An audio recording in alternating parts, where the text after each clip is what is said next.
አሰላሙ አለይኩም ውዶቼ እንዴት ናችሁ? ደህና ናችሁ? አይ እኔ ደህና ነኝ አልሐምዱሊላህ። ለቤቴ አዲስ የሆናችሁ ሰዎች ሰብስክራይብ አርጉኝ፣ ላይክ አርጉኝ። ሰብስክራይብ አረጋችሁ አዲስ ቤተሰብ የሆናችሁ ሰዎች ከልብ ያመሰግናለሁኝ። ብዙዎቻችሁ ባለፈው በዚህ ከሁለት ቀን በፊት ቤቴን መርቁልኝ ብዬ ቪዲዮ ለቅቄ ነበረ። ብዙ ጥያቄ ጠይቃችሁኛል። የጥያቄያችሁን መልስ ይዤ መጥቻለሁ። ኢንሻአላህ መልስላችኋለሁ። አንደኛው ጥያቄ ቤትሽ ስንት ካሬ ነው ላላችሁኝ፣ 200 ካሬ ነው። በ200 ካሬ ተሞልቶ ነው የተሰራበት።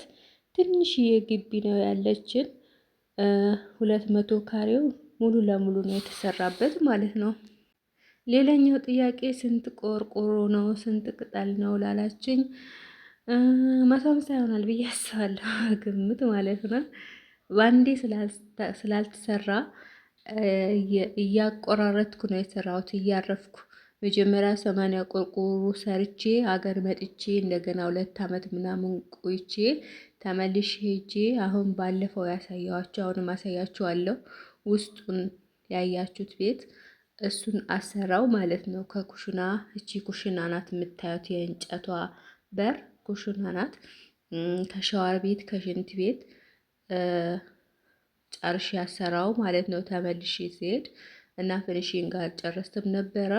ብዙ ነገር ነው ያሰራሁለት እና በግምት ወደ 150-60 እንደዛ ቆርቆሮ ይቀርባል። ሌላኛው ጥያቄያችሁ ደግሞ የቦለኬት ቤት ነው ያላችሁ፣ የጭቃ ቤት ነው። ፊት ለፊቱ ብቻ ነው ቦለኬት በረንዳው ምናምን እና የጭቃ ቤት ነው። ቦለኬት ቤት አይደለም። አንዳንዶች ደግሞ 200 ካሬ ከሆነ ለምን ጠባብ ነው ቤትሽ፣ ሳሎንሽ ትንሽ ነው ምናምን ያላችሁኝ፣ እኔ በ200 ካሬ ሙሉ ብቻዬን አልቀመጥበትም። ከተማ ነው፣ መሸቀልንም ሽቀላ የሚባል ነገር አለና እንደዛም አይነት ቤት ባሰሩ ጥሩ ነው። እንደዚህ ትልቅ ቤት ሰርታችሁ ትርፉ ለእናንተ ድካም ነው። በቃ እሱን ለመፈረሽ ለማጽዳት አታከራዩትም፣ ዝም ብሎ ነው የሚቀመጠው። እና እንደዚህ በትንሹ አድርጋችሁ ከሰራችሁ ታከራዩታላችሁ። ስራ እንኳን ባይኖራችሁ አጋጣሚ ሀገራችሁ ስትመጡ ስራ ብታጡ ምን ብትሉ ራሱ በክራይ ብር መጠቀም ትችላላችሁ። ያውን በትንሹ 3ቱን አከራይቼ 3 ቤት ነው ያከራየሁት ማለት ነው። ይህ 3 ትንንሽ በሮች አያችሁ፣ በእነሱ ቢያንስ ከ6000 ይቀበላለሁ በወር ማለት ነው በትንሹ። እና ሲጨምር ደግሞ ኑሮ ተወዷል ብላችሁ ጨምራላችሁ ክራይ። እና ትልልቅ ቤት አትስሩ፣ ለብቻችሁ ብቻ ማለት ነው። እንደዚህ ቢሰሩ ጥሩ ነው ብዬ አስባለሁ። እኔ አባቴ ነው በእንደዚህ አይነት ዲዛይን አሰራልኝ፣ ጀዛውን አላህ ይክፈለውና ማለት ነው። እኔም ድሮ ልክ እንደናንተ እንደ ገጠር ቤት ትልቁን ቤት ነበረ የምወደውና ለነገሩ ቤት ሲጠብ ያናዳል። እኔ መጀመሪያ በአንድ ጓዳና በአንድ እንትን ነበርኩኝ። ልክ ተከራዮች በሚኖሩበት ጓዳና ሳሎን ብቻ ነበረው። በጣም ጠቦን ነበረ። አልሐምዱሊላህ አሁን የእቃ ቤት አለው፣ ጓዳ አለው። ሳሎኑ እንደምታዩት ሰፊ ሳሎን ነው። የእቃ ቤቱ ራሱ ኢንሻአላህ አስተካክለዋለሁ። ውስጡ ሳጥኖች ምናምን ካቢኔት ትገዛልሃለሁ። ሳሎንም አልተፈረሸም እና ትንሽ ቤት አይደለም ለከተማ እላችኋለሁኝ። ሌላ ደግሞ ስንት ብር ጨረሰብሽ? አረብ ሀገር ስንት አመት ነው የሰራሽው ላላችሁ፣ የአረብ ሀገር ሰርተሽ ነው ወይስ ኢትዮጵያ ሰርተሽ ነው ላላችሁኝ፣ እኔ የእድሜን ግማሽ አረብ ሀገር ነው የኖርኩትኝ እና ስንት ብር እንደጨረሰብኝ አላቅም። ወላሂ እንደነገርኳችሁ እያቆራረጥኩ ነው የሰራሁትኝ።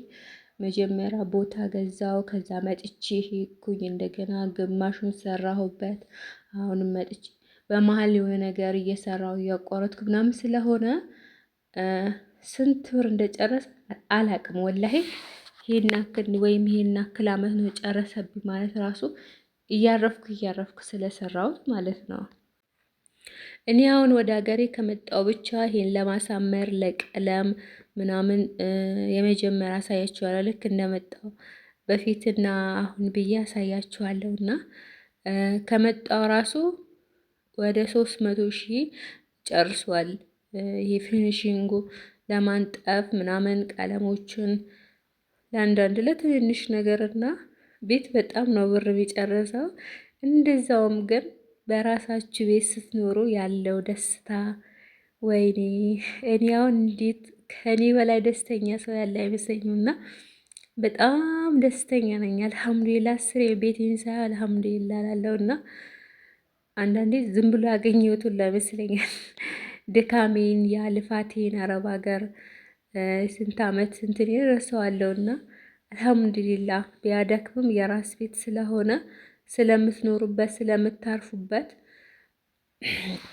አያደክማችሁም ማለት ነው። እዚህ አካባቢ ሽንት ቤት እና ሸዋር ቤት አለው። ከዛ ኩሽና ያሳይቻችኋለሁ። እቺ በረንዳችን እኔ አሁን ስራ ራሱ አልስራ ብል ማለት ነው ቤት ተከራይቼ የማብራት የውሃ የልጄ ትምህርት ቤት ለአንዳንድ ነገሮች ይሆነኛል ማለት ነው። ስራ እንኳን በአጋጣሚ ስራውንም እየሰራው አይደለም፣ ግን ኢንሻአላህ እሰራለሁኝ ተረጋግቼ ኢንሻአላህ እንደመጣው ቤቴን ማስተካከል ምናምን ስለነበረብኝ የስራ ገንዘብ ኦልሬዲ ኢንቨስት ስላረኩት አይጠፋብኝም። እንደውም ጨምሮ ስለሚጠብቀኝ ስራ ጀምራለሁኝ። ግን ባልሰራው እንኳን ብታመም የሆነ ነገር ብሆን ራሱ ቤቴን አከራይቼ መጠቀም እችላለሁ። እና እንደዚህ አይነት ቤት ስሩ። ስርጥጥ ያለ ቤት ሰርታችሁ ድካሙ ለእናንተ ነው። እና ቤት ያላልቃለኝ ደከመኝ ምናምን የምትሉ እህቶች አላችሁ። በየኮመንቱ ምናምን አያችኋለሁ። እና በጣም ነው የሚያደክመው ቤት። እኔ ራሱ እንደነገርኳችሁ ረዥም አመት ነው ደክሞኝ የተውኩት፣ እንደገና እየጀመርኩ የተውኩት፣ በመጨረሻ ማልቆ አብሽሩ ወላህ ያልቃል ማለት ነው። ምንም ሳትሰላችሁ ስሩት።